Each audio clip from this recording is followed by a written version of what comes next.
بلا سود قرضے فراہم کرنے والی دنیا کی سب سے بڑی تنظیم اخوت فاؤنڈیشن کے روح رواں ڈاکٹر امجد ثاقب کو حال ہی میں امن کے نوبل انعام کے لیے منتخب کیا گیا ہے۔ ان کی یہ نامزدگی پاکستان اور پاکستانیوں دونوں کے لیے باعث فخر ہے۔ ڈاکٹر امجد کا پیش کردہ ماڈل کیا ہے، انہیں نوبل کے لیے کیوں منتخب کیا گیا، آئیے جانتے ہیں۔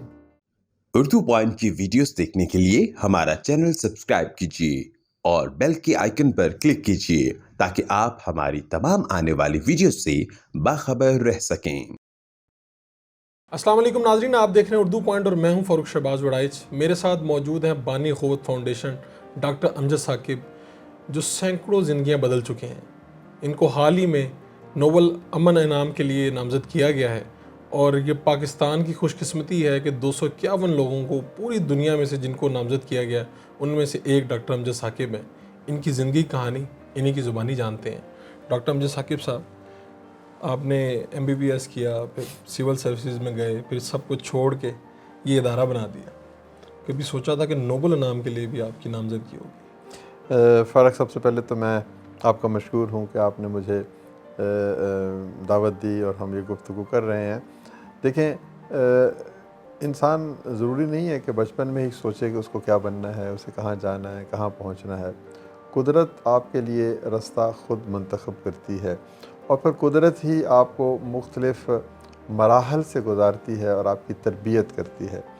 تو ظاہر ہے میں ایک جس ماحول میں پڑھا وہاں پر میں بڑے خوشی سے اعتراف کرتا ہوں کہ ٹاٹ کے اسکول سے میں پڑھا۔ ٹوٹے پھوٹے خستہ حال کمرے تھے، نہ باتھ روم تھا، نہ فرنیچر ہوتا تھا، نہ بجلی تھی، نہ پنکھا تھا۔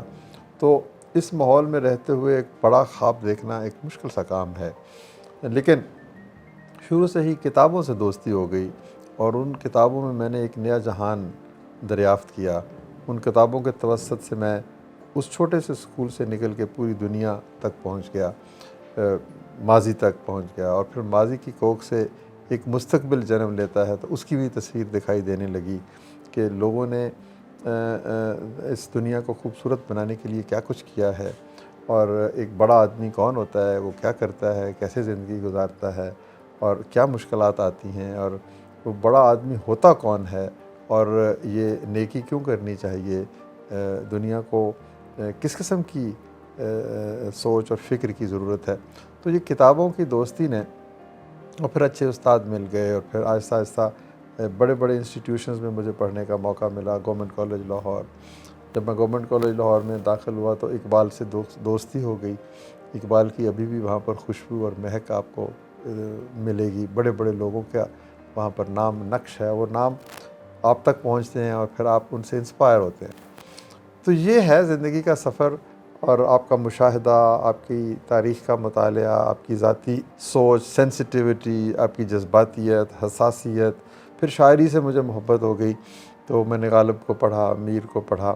تو ان شاعروں کی جو ہے نا شاعری، اس میں ایک پورا جہان سمٹا ہوا نظر آتا ہے۔ تو اس طرح سے انسان کے خواب بڑھتے چلے جا رہے ہیں۔ اس وقت تو جب آپ ڈاکٹر بنے ہوں گے، پھر بعد سول سروسز جوائن کی ہوگی، اس وقت تو آپ کے خاندان کے لیے اور آپ لوگوں کے لیے یہی بہت بڑی بات ہوگی ان کے لیے کہ ڈاکٹر امجد یہ ثاقب۔ ایسے ہی ہوتا ہے۔ ایسا دیکھیں، آپ کا ابتدا کا خواب صرف اپنی ذات تک محدود ہوتا ہے، جس کو ہم کہتے ہیں ایک پرسنلائزڈ ویژن کے ساتھ آپ کام کرتے ہیں کہ میں نے ڈاکٹر بننا ہے، میں نے اس طرح کی زندگی گزارنی ہے، میری یہ خوشیاں ہیں۔ لیکن وقت کے ساتھ ساتھ پھر آپ کی پرسنلائزڈ ویژن جو ہے نا، وہ سوشلائزڈ ویژن بن جاتی ہے۔ جب آپ ذاتی زندگی میں بہت کچھ حاصل کر لیتے ہیں تو پھر آپ سوچتے ہیں کہ بس اب آگے کسی اور کے لیے بھی تو کچھ کرنا چاہیے۔ تو یہ مرحلہ جو لوگ طے کر لیتے ہیں، پھر وہ خدمت خلق کے کاموں کی طرف آ جاتے ہیں۔ وہ لمحہ کون سا ہے جب آپ کی زندگی بدل جاتی ہے، اس طرف آ جاتی ہے؟ کیا آپ کہتے ہیں کہ اب میں نے یہ سب کچھ چھوڑ چھاڑ کے یہ کام کرنا ہے؟ دیکھیں، یہ بڑا خوبصورت سوال ہے، بڑا مشکل سوال ہے کہ ایک لمحے میں آپ کا پورا زندگی کا تصور بدل جائے۔ ایک لمحہ ایسا ہوتا ہے جو آپ کو کسی اور راز سے آپ کو جو وہ اس کا انکشاف ہونے لگتا ہے۔ مثلا آپ چھوٹی سی ایک بات ہے کہ نیوٹن ایک سائنسدان ہے، وہ ایک سیب کے درخت کے نیچے بیٹھا ہے، سیب گرتا ہے اس کے سر پہ، اور وہ کہتا ہے اوہ دس از دی لا آف گریوٹی۔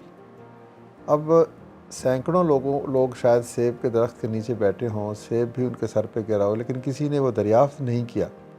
وہ لمحہ نیوٹن کے لیے کیسا لمحہ تھا؟ اس کی وجہ یہ ہے کہ وہ پچھلے 10 20 30 40 سالوں سے سوچ رہا تھا کہ گریوٹی کیا ہے، یہ چیزیں نیچے کیوں گرتی ہیں، یہ اوپر کیوں نہیں جاتی۔ یعنی اس کی سوچ کا عمل جو ہے وہ اس کی جو جستجو تھی، اس نے اس کے ذہن کے بند کواڑ کھولے ہوئے تھے، اور یکدم اس کو اپنی تمام جستجو کا حاصل اس ایک لمحے میں مل گیا۔ ایک کمبینیشن لاک ہوتا ہے نا، 555 کریں تو تالا کھل جاتا ہے۔ بالکل آپ سارے نمبر گھماتے رہیں، ساری زندگی گھماتے رہیں، اگر آپ کو 555 کا نہیں پتہ وہ نہیں کھلے گا۔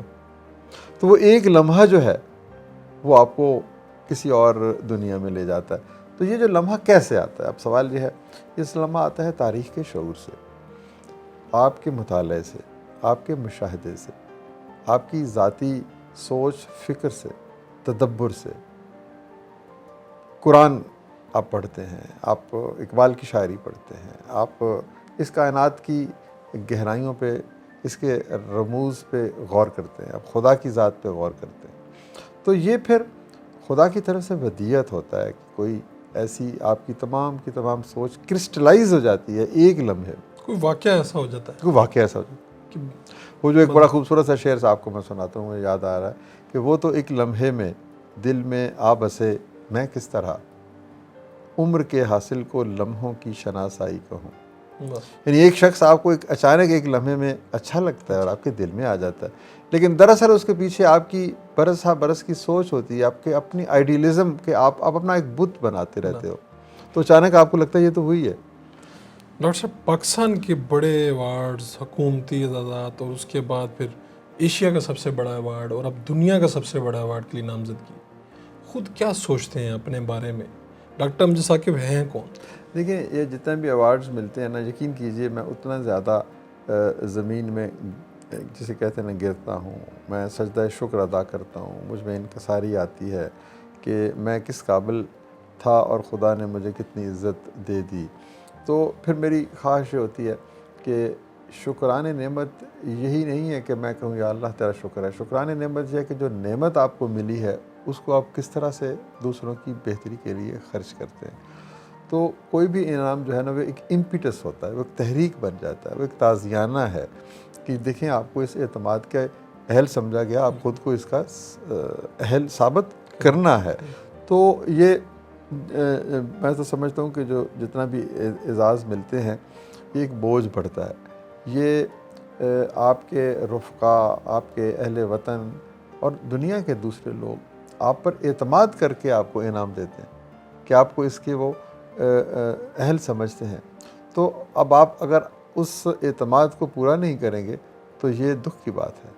یہ نامزدگی ہوتی کیسے ہے؟ یہ تو دنیا کا سب سے بڑا ایوارڈ ہے۔ جی، یہ مجھے بھی آپ ہی کی طرح کل پتہ چلا کہ پتہ نہیں کیسے ان کی جو نیوز کا سورس کوئی ان کا کوئی قابل اعتماد سورس ہوگا۔ دراصل ہوتا یہ ہے کہ نوبل یا کسی بھی بڑے انعام کے لیے خود اپلائی نہیں کیا جاتا، کچھ لوگوں کو نوبل جو انعام کمیٹی ہے وہ یہ استحقاق دیتی ہے کہ آپ نے ان ناموں کو، کسی اچھے نام کو یا کسی اچھی آرگنائزیشن کو ریکمینڈ کرنا ہے، نومینیٹ کرنا ہے۔ اس کے بعد پھر ان کا اپنا ایک ڈیو ڈیلیجنس کا پروسیس ہوتا ہے جس کے تحت وہ دیکھتے ہیں کہ کیا کام کیا، کس طرح کیا، کیوں کیا۔ اب پیس کا جو انعام کا جو نوبل پرائز ہے، تو اس کا مطلب یہ نہیں ہے کہ کسی شخص نے جنگ کر کے پیس کیا، اس کا مطلب یہ ہے کہ کیا آپ نے دنیا ایسی بنائی جس میں امن قائم ہو۔ اب اگر معاشی ناہمواری کو ختم کرنے کی کوشش کرتے ہیں، سماجی ناہمواری کو ختم کرنے کی کوشش کرتے ہیں، تو ایک پرامن دنیا کے لیے سماجی معاشی انصاف بنیادی چیز ہے۔ تو جو بھی لوگ، جو بھی ادارے دنیا کو خوبصورت بناتے ہیں وہ دراصل امن کے لیے کام کرتے ہیں۔ آپ اتنے سالوں سے پاکستان سے غربت کے خاتمے کے لیے کام کر رہے ہیں، آپ نے یونیورسٹیز بھی بنائی، کالجز بھی بنائے، کیا سمجھتے ہیں کہ پاکستان کا سب سے بڑا مسئلہ غربت ہی ہے؟ نہیں، غربت ہمارا سب سے بڑا مسئلہ نہیں ہے، ہمارا مسئلہ اخلاقیات ہے۔ غریب تو ہم پہلے سے بھی تھے، مسلمان تو کہاں، پیسہ تو ہمارے پاس تھا ہی نہیں، پاکستان میں دیکھ لیجیے۔ اصل مسئلہ پیسہ نہیں ہے، یہ ابھی آپ بانو قدسیہ کی بات کر رہے تھے، اشفاق احمد صاحب بھی اکثر کہتے تھے کہ جو غربت ہے مال و دولت سے محرومی کا نام نہیں ہے، یہ اکیلے رہ جانے کا نام ہے۔ آپ کا کوئی دوست ہی نہیں ہے، آپ کا کوئی دوست نہیں ہے، اس کا مطلب ہے کہ اس ملک میں اخلاقیات نہیں ہے کہ کسی گرے ہوئے شخص کو، کسی کمزور شخص کو، کسی تنہا شخص کو کوئی دوست بنائے۔ مسئلہ ہمارا یہ ہے اخلاقی اور روحانی۔ ہم جھوٹ بولتے ہیں، ہم کم تولتے ہیں، ہم ملاوٹ کرتے ہیں، ہم وعدہ پورا نہیں کرتے، ہم وقت کی پابندی نہیں کرتے، ہم بچوں کی تربیت صحیح نہیں کرتے، ہم اپنی ذات کے حصار میں گم رہتے ہیں۔ انٹیگریٹی کا مطلب یہ ہے کہ گفتار اور کردار کا ہم آہنگ ہونا۔ آپ دیکھیں نا ذرا، آپ نے جو قیادت ہے ہماری، اس کے منظرنامہ پہ دیکھیں کہ کتنے لوگ ہیں جو وہی کچھ کہتے ہیں جو وہ کرتے ہیں، یا وہی کچھ کرتے ہیں جو وہ کہتے ہیں۔ بالکل۔ قائد اعظم کیوں بڑا انسان تھے؟ اس لیے کہ he was a man of integrity. ان کی گفتار میں اور کردار میں فرق نہیں تھا۔